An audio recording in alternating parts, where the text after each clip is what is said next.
want to talk to you guys about balance. And I just came up with this perspective when I walk my dog. I take my dog every morning out on a 3-mile walk. And part of where I take my dog is out in the marsh. There's a lot of little lakes, and I walk him off leash, and I allow him to literally get out of line of sight.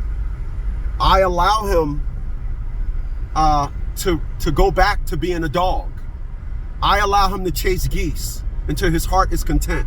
I allow him to chase geese until he come back to me with his tongue out. Balance.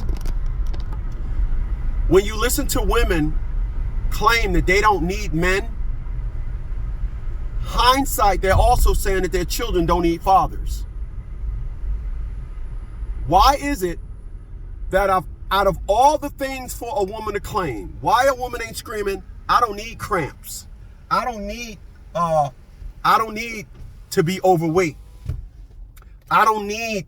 why is it all the things that women claim, it's not anything that will help self, it's the addition onto their life. You never hear men saying they don't need women. You hear men saying, I don't want to deal with American women, so I'm going to go overseas. Then women, what do? They attack the women overseas and come up with these delusional narratives about how, well, the reason why y'all want to go over there is y'all want submissive women to deal with y'all bullshit. No balance in women. Like I give my dog balance, if you have a dog, the further your dog get away from you, the more he goes back to his natural state. As your dog returned to you, he returned back to being domesticated. When we get back in his car and head home, he's back to being a domesticated dog. But I give him balance. Let me go back to that for a second. I am the way that I am because I had balance. I had a mother's love, and I had a man, my father, who my mother allowed to have his hands on me. My dad imposed very high curriculum of man on me. Because of that, I have balance. When I look around, when people call us because they need service, it is amazing to me. Give me a kiss. Mwah. It is amazing to me that these women want to be lopsided. They don't want to be heavy. They want to be heavy to one side. If I let my steering wheel go, this car is going to stay straight. It's not a drift to the left or to the right. It's staying straight. All right? Because when they put the tires on the car, they balanced them.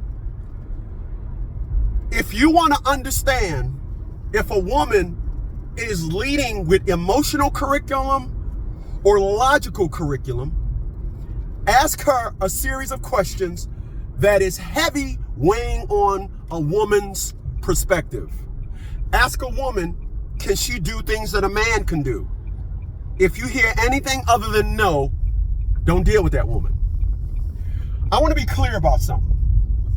As I work out, I listen to workout videos. And I want to be clear. It's 9:18 and I'm on 7,200 steps. I worked out already for 2 hours. When I'm working out, I listen to workout and health videos. There is a perspective of creatine that's going about. And creatine help with cognitive thinking, function. If I'm saying that right, I always say that word kind of messed up, so just bear with me. Creatine helps with water absorption, muscle, all this stuff. Creatine helps with. Creatine goes up in the brain.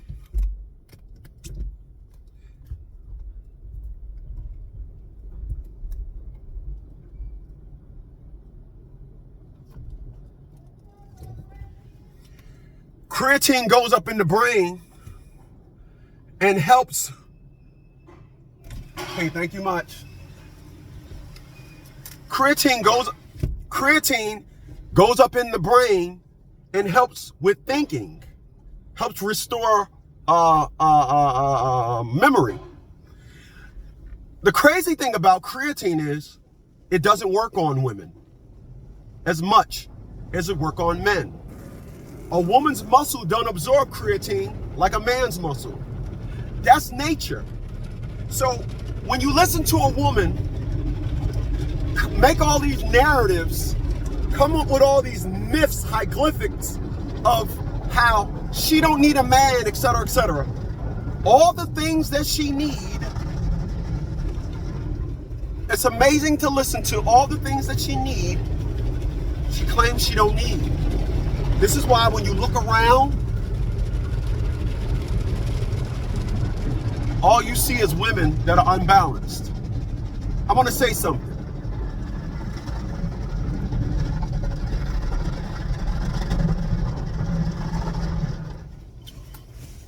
This is not coffee, this is water. I messed around and I drank the coffee, and this is like my 4th cup. When I went to the gym, I got a cup, but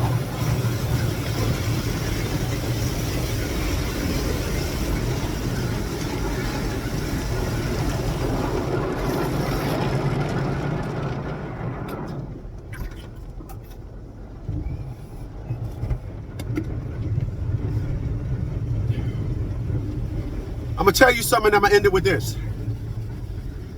No offense to none of you guys that was raised without your father, and your father wasn't a heavy influence on your life. It's not your fault. I'm gonna say that. And I don't give disclaimers too much, but I don't want to offend none of you guys.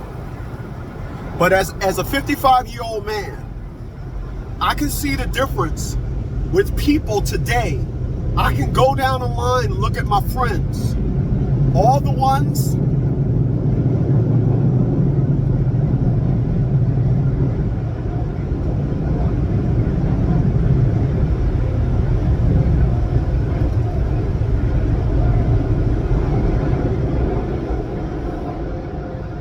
all of my friends that had a heavy father influence in their life were different from the ones that didn't. And I'm gonna give you an example of what I mean when I say that. Straight up, individuals that didn't have a heavy influence of their father in their life, what I see here at 55 years old is that they got heavy bitch in them. I have a friend of mine. I've been friends with this dude since 1989. This dude has been the same. He's never changed. This dude, when we was in Killeen, Texas in 1989, y'all probably remember the story. I'm sitting in the passenger seat. He got an 85 Mustang 5.0. I'm sitting in the passenger seat. I said, oh shit, there go Monday. Oh shit, there go Luckett. And there was a dude with a motorcycle. I said, oh shit. The whole Bravo company out here on Ransom Avenue, Killeen, Texas. I said, oh shit. My man was sitting in his Mustang. He was just sitting there. When that light turned green, that motherfucker was like, bah! And he was just holding that motherfucker. Bah! He hitting gears. Bah! I'm in the passenger seat like, yo man, what the fuck you doing? Ah! What? Ah! That motherfucker held that damn car. I was like, God damn. When I was saying, yo, man, what the fuck are you doing? That motherfucker was here. He was zoned. He wasn't looking at me. He ain't say, Smitty, shut the fuck up. He ain't say nothing. Right? That was 1989. 3 years ago, you know what he told me 3 years ago? He said, Smitty, hey, man, my daddy had a 67, whatever, GTO. Hey, man, we used to take it. He said, when I was 9 years old, man, we used to take my daddy's car and drive it around. I said, what? 9 years old? He said, yeah, Smitty. When he used to come home, he used to get in the car and check the thing and know that we took his car. He said, then Smitty, he ain't even say nothing. He said, Smitty, we wouldn't even park the car back in the same spot. My dad wouldn't even say nothing. Him telling me that 3 years ago, 3 years ago was 2021, right? It helped me understand what happened in 1989. The reason why he was able to hold that fucking Mustang the way he was, busting gears, that back end of that car stayed straight. He was hitting with the wheel. He was doing this shit, hitting them gears. And because at that time, he's about 4 years older than me. So in 1989, I was 21. He was 25. At 25, 9 years old, at 25, he already was driving for 16 years. You know why? Because his daddy let him drive cars at 9 years old. So when it came to that, he hitting gears, heavy influence of dad in his life, let him drive cars. That motherfucker, now he got a 2010 Mustang Shelby GT 500. He brought it in 2000. He brought it in 2010. I mean, so that dude, that friend of mine, never took a stab at me. All of my other friends took stabs at me. Little smart-ass snarling remarks. Little shit. This is why I told y'all, here today, on the 14th of August or 15th of August, I don't call nobody. The only friend I talk to is my friend Calvin. The one that had his father in his life. All of my other friends, I don't have no desire to talk to nobody. I'm tired of them motherfucking smart remarks, the stabs, you know, like I told motherfuckers in my personal Facebook. Men that didn't have fathers in their life, they got high bitch in their life, but they don't know it. To them, they think they normal. And what I said on my personal Facebook is you can deal with individuals, but every once in a while, you got to do a friend audit. And you got to watch what you do. You got to watch. But when you haven't had a heavy fatherly influence in your life, those individuals, they're off balanced. They have no balance. And because they have no balance, they think there's nothing wrong with them. Everything is wrong with them. Everything. They meet women. Women lead them. My friend, listen. My friend that I just told you about, when I did that menopause video, he was going through that with his wife.